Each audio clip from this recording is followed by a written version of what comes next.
เตือนเฝ้าระวังสภาพลมพัดแรงและฝนตกอยู่ทั่วประเทศเนื้อที่ฝนปกคลุม 30-45% ของพื้นที่กรมอุตุนิยมและอุทกศาสตร์พยากรณ์อากาศวันที่ 4 พฤษภาคม 2025 ว่าความกดดันต่ำของอากาศร้อนยังปกคลุมอยู่ทั่วทุกภาคของประเทศลาวด้วยกำลังอ่อนหาปานกลางสมทบกับกระแสลมตะวันตกพัดปกคลุมภาคเหนือและลมตะวันออกเฉียงใต้พัดปกคลุมภาคกลางลงหาภาคใต้ซึ่งเจนให้อากาศจะร้อนอยู่ทั่วไปในตอนบ่ายและจะมีฝนตกฟ้าห้องฟ้าเหลื่อมในรับคอยหาปานกลางเพราะมีลมพัดแรงเป็นบางโอกาสอยู่ในแต่ละภาคเหนือด้านตะวันออกแขวงพงสาลีเวียงไซสำเหนือและเสียงขวางอากาศเย็นในตอนกลางคืนหาตอนเช้าและจะมีฝนตกฟ้าห้องฟ้าเหลื่อมในรับคอยอยู่บางท้องถิ่นเพราะมีลมพัดแรงเป็นบางโอกาสหรือนาทีการปกคลุมของฝนกับ 30% ของภาคอุณหภูมิในระหว่าง 17-32 องศาภาคเหนือด้านตะวันตกแขวงหลวงน้ำทาบ่อแก้วอุดมไซหลวงพระบางและไซยะบุรี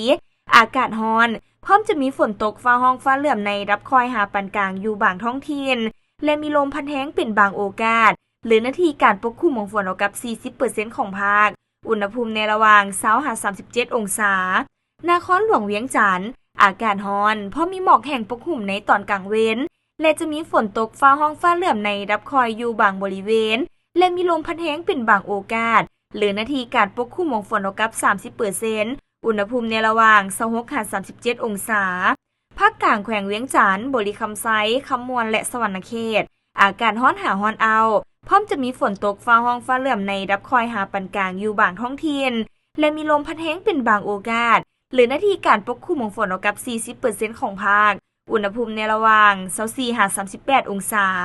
แขวงไซสมบูรณ์อากาศเย็นในตอนกลางคืนหาตอนเช้าพร้อมจะมีฝนตกฟ้าห้องฟ้าเหลื่อมในรับคอยและมีลมพัดแรงเป็นบางโอกาสหรือนาทีการปกคลุมของฝนกับ 35% อุณหภูมิในระหว่าง 18-32 องศาภาคใต้แขวงสารวันจำปาสักเซกองและอัตตปืออากาศร้อนหาร้อนเอาเพราะมีหมอกแห้งปกคลุมอยู่ทั่วไปและจะมีฝนตกฟ้าห้องฟ้าเหลื่อมในรับคอยหาปานกลางอยู่บางท้องถิ่นเพราะมีลมพัดแรงเป็นบางโอกาสหรือนาทีการปกคลุมของฝนกับ 45% ของภาคอุณหภูมิในระหว่าง 25-38 องศาสำหรับเขตภูเพียงบริเวณอากาศเย็นพร้อมจะมีฝนตกฟ้าห้องฟ้าเหลื่อมในรับคอยหาปานกลางอยู่บางบริเวณและมีลมพัดแรงเป็นบางโอกาสหรือนาทีการปกคลุมของฝนเท่ากับ 40% อุณหภูมิในระหว่าง 16-27 องศา